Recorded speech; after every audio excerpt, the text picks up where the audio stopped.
이제 제가 맡은 주제는 초중등 교육법상 학교 선택권의 보장과 제한이고 헌재 판례를 분석하고 정부 정책을 분석한 걸 중심으로 해서 앞에 두 분 선생님께서 말씀해 주신 것이 법에서는 어떻게 돼 있나 이제 이 부분을 제가 다루게 되겠고 가급적 양이 많아가지고 앞에 말씀하신 것 중에 중복되는 것은 생략하도록 이렇게 하겠습니다. 예, 목차를 보시면은 하나, 둘, 셋, 넷, 다섯, 여섯, 일곱 이게 몇 가지입니까?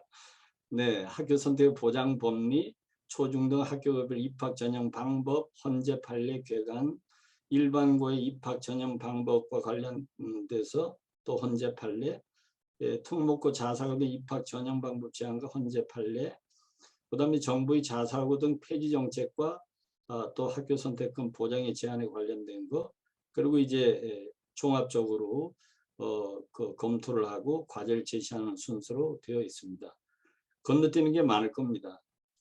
네, 초중등 교육법 동법 시행령에 주로 이제 시행령에 이 학교 급별로 학교 구분을 이제 하기도 하고 입학 지원과 전형 방법을 규정을 하고 있습니다. 지금 이제 고등학교 같으면 일반고, 특목고, 자사고 특성화하고 이렇게 돼 있고 또 일반고에서도 평준화 지역, 비평준화 지역 이렇게 나뉘어져 있죠. 지금 중등학교를 최근에 유형을 축소하고 학교 선택권을 규제하는 동향인데 중학교는 아시는 대로 국제중 지정 취소가 20년 7월 20일에 있었는데 이제 그 해당 학교들에서 취소 처분 효력 정지 가처분을 신청을 했고 법원이 받아들여서 아직 그 지위를 유지하고 있습니다. 고등학교의 경우는 자사고를 전기에서 우기로 전환을 했죠 이미. 그리고 자사고 외고 국제고를 25년까지 폐지한다는 거 아실 겁니다. 그렇다고 하면 현행 법제에서 학교 선택권 이게 실제로 지금 의미가 있는 거냐? 학교 선택권 보장 이대로 좋은가? 이제 저 서열화 그다음에 또 입시 경쟁 뭐 이런 걸로부터 해방을 시키기 위해서 우리가 평준화 지향하고 하는 건 좋은데 교육의 다양성, 수월성 이런 걸 우리가 생각을 할 때 이대로 좋은가 하는 점을 이제 생각을 해봐야 된다는 거고 이거 관련해서 이 헌재는 이걸 어떻게 판단하고 있는가? 정부 정책에 대해서 우리가 어떻게 생각을 할 건가? 우리는 어떻게 대책을 세울 건가? 이제 이런 문제가 되겠습니다. 학교 선택권 보장 법리는 앞에서 두 분이 너무 잘 설명을 해주셔가지고 막 건너뛰입니다. 예, 결국에는 학교 선택권은 학생의 학습권과 부모의 교육권에서 도출이 되는 것이죠. 예, 학생의 학습권에서는 학습권의 세 가지 측면 중에 학습의 자유에서 도출이 된다 이렇게 보고요. 부모의 자유권에 관해서는 지금 이것이 독일에서의 이론인데 앞에서도 이제 그 권리관에서 여러 가지 있다는 말씀을 해주셨는데 여기 특히 그 기독교 쪽에서는 좀 주목을 하실 게 독일 기본법 7조 2항과 7조 3항인데 여기에 보시면은 교육권자는 종교 수업에 그 자녀를 참여시킬지를 결정할 권리를 가진다. 그 7조 3항에서는 종교 수업은 공립학교에서도 아주 철저하게 이 종파교육을 안 하겠다고 하는 학교를 제외하고서는 종교 수업을 할 수 있게 하고 있어요. 그렇게 하고 그 종교 수업은 어느 한 과목만 하는 게 아니고 몇 개를 놓고 선택할 수도 있게 이렇게 하고 있습니다. 그리고 종교 수업은 종교단체 교리에 따라서 진행된다 이렇게 하고 있습니다. 이 자세한 것은 이제 종교교육과 관련된 거니까 참고하시고요. 요컨대는 헌재에서 우리가 학교 선택권 이렇게 하는데 헌법재판소에서 학교 선택권이라는 말을 쓰고 보장을 하는가 하고 있습니다. 부모의 자녀 교육권에 교육과정을 선택할 권리, 자녀의 교육 진로 관련된 결정권, 그러면서 자녀가 다닐 학교를 선택할 권리를 구체화된다라고 분명히 하고 있습니다. 이 선택권 인정한다는 것이죠. 이건 헌재에서 현재 그 교육 시스템에서 선택권이 의미가 있는 정도로 행사되고 있다는 것을 전제로 하고 있긴 해요. 저희가 볼 땐 부족하다고 보이는데. 자, 그 다음에 세 번째 큰 대지로서 초중등의 학교급별 입학 전형 방법과 관련된 것인데 아시는 대로 초등학교는 저 학교 유형의 구분은 없고 설립자별 구분은 있고 초등학교에서는 사립학교 선택권이 있는 건 아시죠? 중학교는 이 사립학교에 따로 선택권은 없고 특성화 중학이 있는데 사립이 많습니다. 사립이 있습니다. 그중에 이제 국제중학이 있었던 것인데 그걸 이제 지정 취소하겠다는 것이고요.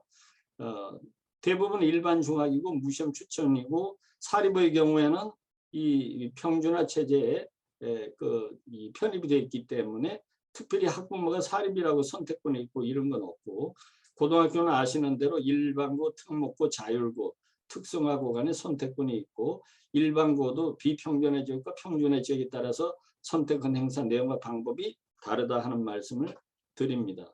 이 표에서는 빨간색에 해당되는 게 평준화 지역인데 평준화 지역의 경우에는 지원을 하질 않거나 지원을 하게 하더라도 이제 2개 이상 학교를 지원하게 하기는 하는데 실시는 교육감회하고 후기하고 추첨을 한다 이렇게 돼 있고 이제 비평준화 지역이나 특목고, 특성화고, 자율화고의 경우는 전부 이제 학생이 제한은 있지만 학교장이 주관하는 그 학교에 직접 신청을 해서 이렇게 전형을 치르도록 이렇게 하고 있습니다. 그래서 제한적이지만 선택권이 보장이 되고 인정이 되는 부분이 있다 이렇게 봐야 되겠습니다. 최근에 자사고 입학 시기를 변경한 거 아까 말씀드렸고요. 특목고와 자율형 사립고를 후기로 돌렸습니다. 그렇게 하고 이제 평준화 지역의 후기 학교 주관부 즉 일반고에 입학하는 학생들은 2 이상의 학교에 선택 지원할 수 있게 하는데 이 후기로 돌린 특목고나 자율형 사립고들 학교를 지원했던 학생들의 경우에는 이것을 보장하지 않고 법에서 방치를 했습니다. 그렇게 되니까 자사고를 지원했던 한 학생들이 그 다음에 그 자사고에 지원을 했다 떨어지는 경우에 어떻게 할 것인지에 대한 법적 대책을 담고 있지를 않아 가지고 엄청난 혼란이 있었죠. 그래서 그거를 시행하지 못하게 이제 그 소송을 걸었었던 것을 아마 언론을 통해서 접하셨을 거고 요거는 아까 말씀드린 대로 작년 2월 28일 날 시행령을 개정을 해서 자사고를 없앤다는 것이고요. 여기 보시면은 조금 전에 그 다음에 외고 국제고를 없앤다 이렇게 하는 법안이 통과됐다는 것입니다. 그렇게 해서 제가 이제 헌재 판례를 쭉 뒤져보니까 이 판례가 이제 유의미한 판례가 뭐 유사한 판례들이 많은데 대표적으로 이 4가지예요. 그래서 비평준화 지역이 일반고의 거주지 기준으로 중고등학교 입학 제한하는 거에 대한 이제 판례가 하나 있고 평준화 지역이 일반고 관련돼서 같은 사안인데 2009년도 판례는 굉장히 좀 자세하게 물었어요. 그리고 2012년 판례의 경우도 이제 비슷하게 물은 것이라 이제 그런 게 있고 그다음에 아까 자사고 이 전기에서 후기로 돌린 부분에 대해서 이제 이 소송이 이제 헌법재판소에 갔던 그런 판례에서 전부 4가지가 있는데 평준화적 일반고에 관련된 2건은 통합해서 보도록 이렇게 하겠습니다. 그래서 헌재 판례를 보시는데요. 비평준화 지역이 일반고 입학 전형 방법과 헌재 판례인데 농촌에 사는 그 학부모 그 자녀를 도시 학교에 있는 학교에 보내고 싶은데 이게 지금 비평준화 지역이긴 하지만 지원을 이 거주지를 기준으로 해서 그 지원을 할 수 있게 하기 때문에 도시 있는 학교를 보내려니까 이사를 가야 되는 거예요. 그래서 이거는 선택권 제한 아니냐 해서 소송을 걸었는데 헌재 판례에 눈여겨볼 부분은 이 빨간색입니다. 도농 소재의 중고교의 교육 여건의 차이가 심하지 않다 이런 표현을 썼는데 현실적으로 이게 참 납득이 되십니까? 네, 그런 부분이 있습니다. 그 다음에 평준화 지역에서 일반고 입학 전형 방법과 헌재 판례인데 이거는 그냥 이제 도시에서 중고교 자녀를 둔 학부모가 청구한 헌법 소원입니다. 그래서 고교 배정을 할 때 무시험 교육감 추천에 의해서 하도록 하고 있는 것이 이 자녀들이 원치 않는 학풍에 학교에 배정하게 할 가능성이 있지 않느냐. 지금 요 판례가 오늘 말씀드리고자 하는 모든 내용 중에 가장 핵심입니다. 왜냐하면 여기에서 물을 걸 다 물었어요. 우선 학교 선택권, 두 번째 사립학교 선택권, 세 번째 종교 교육을 할 수 있는 종교학교 선택권까지도 여기서 물었습니다.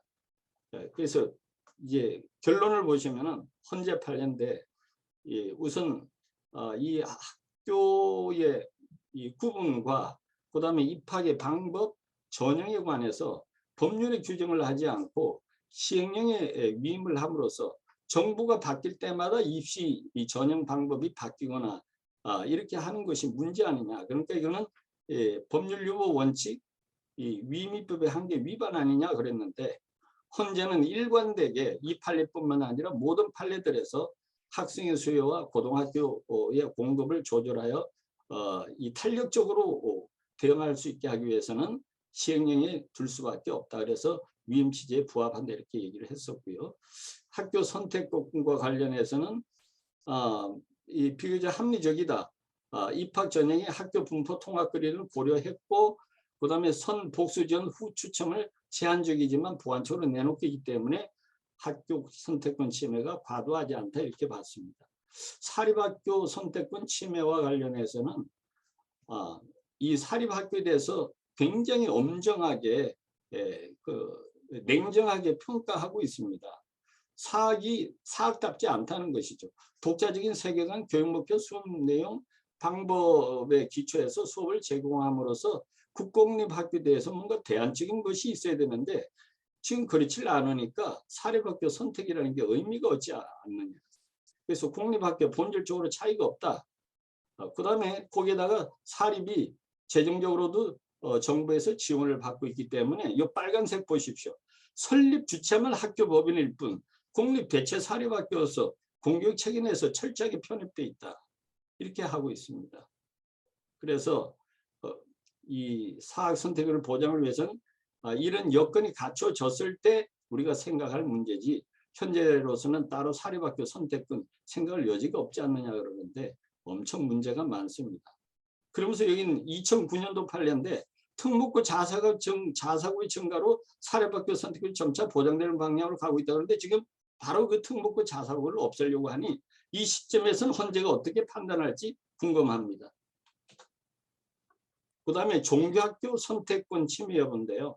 국공립학교는 종교교육을 실시하지 못하죠. 사립학교도 교육부 고시어에서 종교 과목 이외에 대체 과목도 두어서 종교 과목을 이제 가르치는 거 좋고, 그러나 원하지 않는 학생이 대체 과목을 두어서 택일하도록. 지금 이게 이제 저 헌법 소원을 제기하는 입장에서는 내가 원하지 않는 종교 교육을 받을 수가 있지 않나요? 그거 엄청 부담인데 그런 학교를 배정을 받으니 이건 문제가 아니냐. 이제 이런 문제를 제기를 하니까 종교 과목 이외에 대체 과목도 두고 있기 때문에, 그리고 종교 과목 이외에 종교 활동은 자율참가가 원칙이고 하기 때문에 문제가 없다. 이렇게 보고 거기다 또 더 나아갑니다. 평준의 지역이지만 선복수진 후 추천 방식을 채택해서 제한적으로 종교학교를 선택하거나 할 수 있게 하고 있다 그러는데 제가 볼 때는 현실적인 판단은 아니에요. 그 다음에 여기 한 걸음 더 나아가는데 정말 이해가 안 됩니다. 학교의 종교적 분위기, 학교 내에서의 종교적 역량으로 자신의 종교의 자유가 제한된다고 느끼면 다른 학교로 전학가면 되지 않느냐. 상당히 좀 생각해 볼 여지가 많은 그런 판례이지 않나 싶습니다. 그래서 그런 점에서 볼 때 종교교육을 위한 학교 선택권도 과도하게 제한되고 있다고 볼 수 없다 이렇게 했습니다. 이 헌재의 판단에 대한 저의 검토입니다. 헌법상 법률유보 원칙, 교육제도 법정주의 관련해서 합헌이라고 하는데 위헌이라고 봅니다. 근데 제 얘기가 아니고요. 2009년도에 소수 재판관의 판단이었고 2012년도에 9분의 재판관 중에 3분이 이 의견을 내신 거예요. 무시험 추천 배정에 하는 입학 전형 제도는 교육 평준화 정책의 근간으로서 공교육 전체에 막대한 영향을 미치는 것이기 때문에 학교 교육과 관련된 기본적인 사항이면서 학부모의 학교 선택권, 학교의 학생 선발권, 그다음에 교육 당국의 어떤 정책, 그다음에 학교의 자율성 등과 굉장히 이해관계가 얽혀 있는데 이러한 것을 국회에서 국민의 여론을 수렴해서 할 입법 사항이지 어떻게 이게 시행령에 맡길 사항이냐 하는 것이 이 소수 의견인데 저는 여기에 동의를 하고 있습니다. 사립학교 선택권 침해냐 아니냐. 사립학교 선택권 보장 관련해서 헌재의 판단의 핵심적인 단어는 이건 정책적으로 고려해서 인정할 수도 있고 안 할 수도 있다 이렇게 얘기를 하고 있습니다. 근데 저는 사학선택권은 정책적 고려에 맡길 사항이 아닙니다. 헌법 이전에 자연법상 확인될 기본적 인권의 문제죠. 그 헌법이 주관하는 자유민주주의 기본 질서와 문화국가 원리에 충실한 사상과 종교의 자유가 이 사학의 자유에서 비롯되는 것이거든요. 사립학교 선택권 보장 문제는 정책 고려 문제가 아니고 헌법 체제의 문제입니다. 사립학교에 대한 학생과 학부모의 선택권을 허용할 것인지 여부는 국가의 정책적 고려에 줘야 될 것이 아니고 자유민주주의 기본 질서를 표방한 나라라고 하면 그 본질에서 기본적으로 보장된 헌법 체제의 문제인데 독일의 그 학자 중에 바이센 리드라는 사람이 이 국가가 교육에 그 관여하는 정도에 따라서 체제를 4가지로 나눴어요. 하나는 국가 독점적 체제, 전체주의 사항입니다. 국가 특허의 체제, 권위주의 체제입니다. 원칙적 학교 자유 체제, 자유방임 국가입니다. 제한적 학교 자유의 체계. 이것이 보통 현실적으로 있는 이 자유민주주의를 표방하는 나라들의 체제인데 우리 헌법상 해당되는 체제는 제한적 학교 자유의 체제로서 기본적으로 헌법 37조 2항이 얘기를 하는 것처럼 원칙적으로 사학의 설립 운영을 보장을 하고 예외적으로 공공복리를 위해서 제한하는 체제를 말한다. 이렇게 얘기를 할 수가 있겠습니다. 그 다음에 이 사학이 공학과 같아진 거에 대해서 사학의 탓을 돌리는 것 같은 그런 헌재의 판단이 있는데 이 과거 우리가 일제강점기의 민족사학이라든지 기독사학들 보시면 우리도 한때는 사학의 특수성과 자주성을 아주 더 높이 발휘했던 적이 있는데 이 특색을 잃어버리게 한 것은 사학 자체가 아니라 정부가 평준화, 의무교육화 하면서 사학에 대해서 의논도 없이 절차적인 어떤 이 협의도 없이 그냥 강제 편입시킨 것 때문입니다. 물론 여기에 제가 이 빨간색으로 칠해놨습니다만 최근에 제가 사학측을 좀 보면 사학측도 노력이 부족한 점이 많이 있어요. 그 다음에 사학재정 교란 보조 역시 평준화 체제를 구축을 하면서 사학을 강제 편입시키면서 등록금을 국공립과 똑같이 하게 되면서 이 사학이 그동안에 등록금 받아가지고 학교 운영하던 거를 못하게 된 그 부족한 부분을 정부가 메워주게 된 것이지 사학이 뭐 크게 잘못한 게 아닙니다. 그런 부분이 있고요. 그래서 2009년에 판례 소수 의견에서는 학생이 적성과 능력에 따라 학교를 선택할 자유, 학부모 자녀 교육을 침해해서 지금 이 무시험 전형에 의한 평준화 정책에 대해서 2009년 판례에서 소수 의견은 이거를 위헌이다 이런 의견을 냈는데 조금 이따 뭐 소수 의견을 위헌인 게 무슨 의미가 있느냐 조금 이따 말씀드릴게요. 그 다음에 종교교육권, 종립학교 선택권 침해 아니다 그런데 저는 침해로 봅니다. 현재의 합헌 판단은 자유민주적 체제에서 종교교육이 갖는 의미와 종교교육의 현실을 강구한 것이다. 두 가지 판단이 불합리하다고 보는데 시도의 선복수전 추천 방식의 채택으로 제한적으로 종교학교를 선택하지 권리 보장한다고 하는데 이것이 현실적으로 의미가 있는 판단이냐 그렇게 보고요. 그 다음에 학교의 종교적 분위기, 학교 행사의 종교적 영향적으로 종교 자유를 제한을 느끼는 경우에 전학하면 되지 않는 하는데 이건 굉장히 무책임한 얘기다 이렇게 생각합니다. 외국의 판례로서는 독일과 미국인데 독일의 경우에 부모가 자녀를 자신의 신념에 따라 교육하고자 하는 경우 그 범위에서 국가에 우선하는 권리를 향유한다는 그런 판례가 당연히 있고 미국은 아까 유재범 교수님이 위스콘신 버스 요드 케이스에서 종교적 신념을 이유로 해서 주요 의무 취하법에 반대하는 경우에는 별도로 교육을 할 수 있다고 판단한 그런 판례들이 있는 것이죠. 자, 그 다음에는 이제 조금 전에는 이 평준화 지역의 일반고지만은 이렇게 헌법재판소에서 다투었습니다. 제가 몇 분 남았습니까? 네, 이제 3분 정도 남았습니다, 교수님. 오 마이 갓. 특별히 저기 한 10분 할애해 주십시오. 대단히 죄송합니다. 특목고 자사고 등의 입학 전형 방법에 대한 제안에 대해서 말씀드리겠습니다. 이거는 자사고의 후기로 입학 전형 시기 변경과 헌법재판소의 판단에 관련된 것인데, 이건 아까 말씀드린 것처럼 이제 자사고로 후기로 전환하면서 중복전을 금지한 부분들에 대해서 청구인들이 그 주장을 한 것인데요.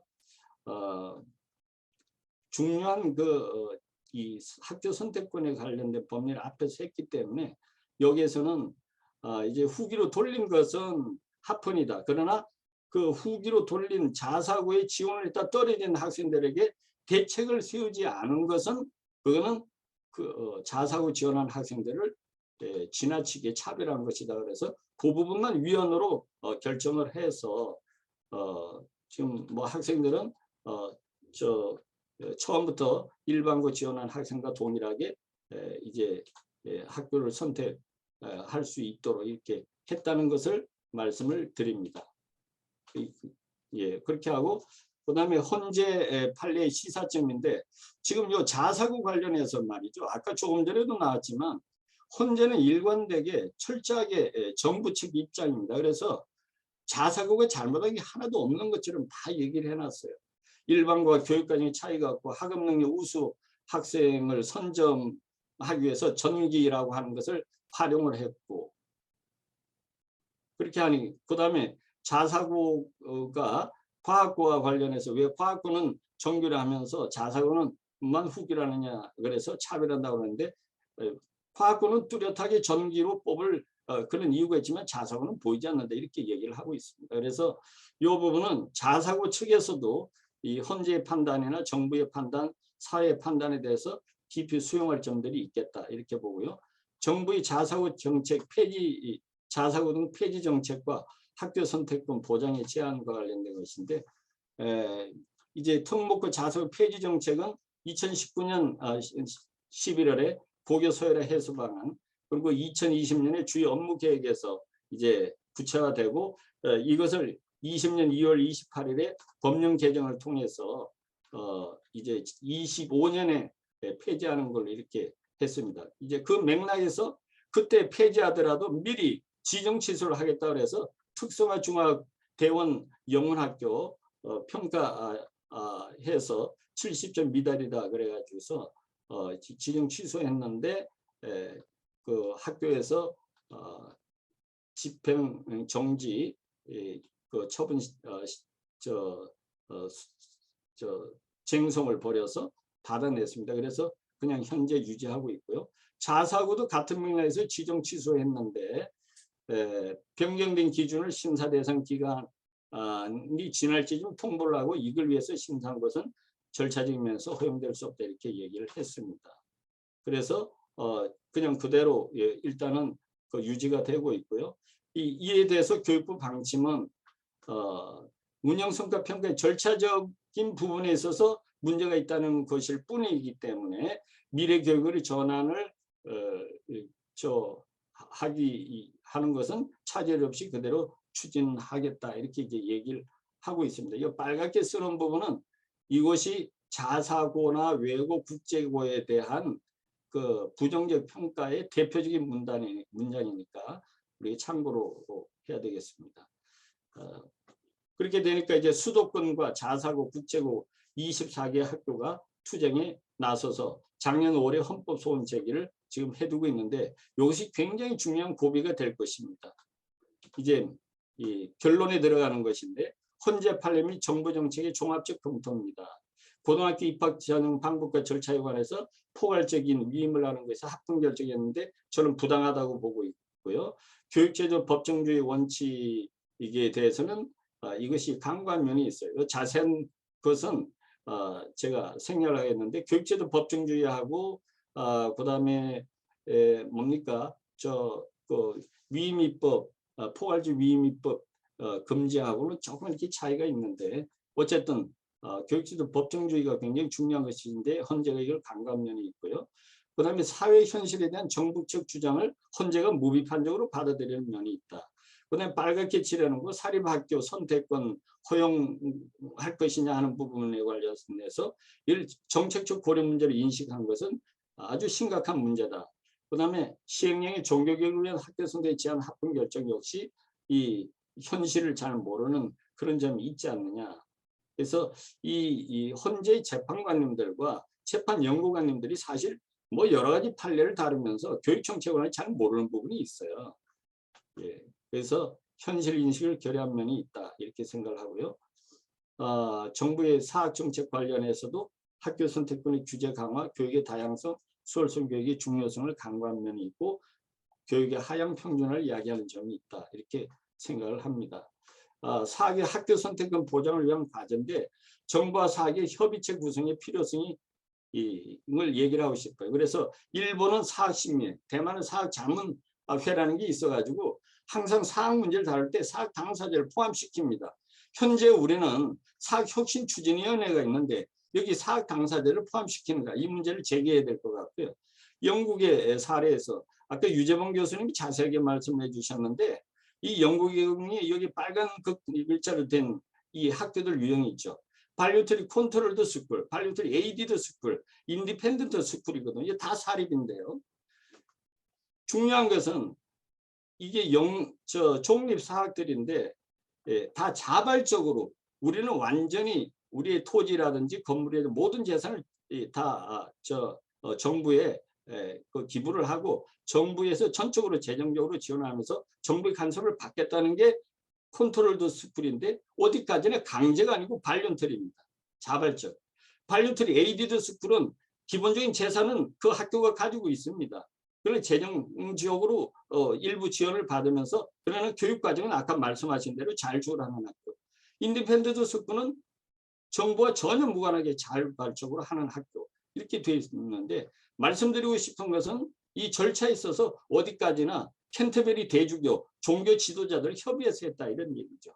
끝으로 향후에 학교 선택권 보장을 위한 범국민 운동의 조직적 정책 좀 거창하게 얘기를 했는데 아까 이종철 부소장님과 맥락이 같습니다. 그래서 사학 존립은 저는 자유민주적 기본질서 유지의 체제 문제라고 봐요. 사학 관련해서 중립적 학술단체 전문위원회 결성 및 조직이 필요하다.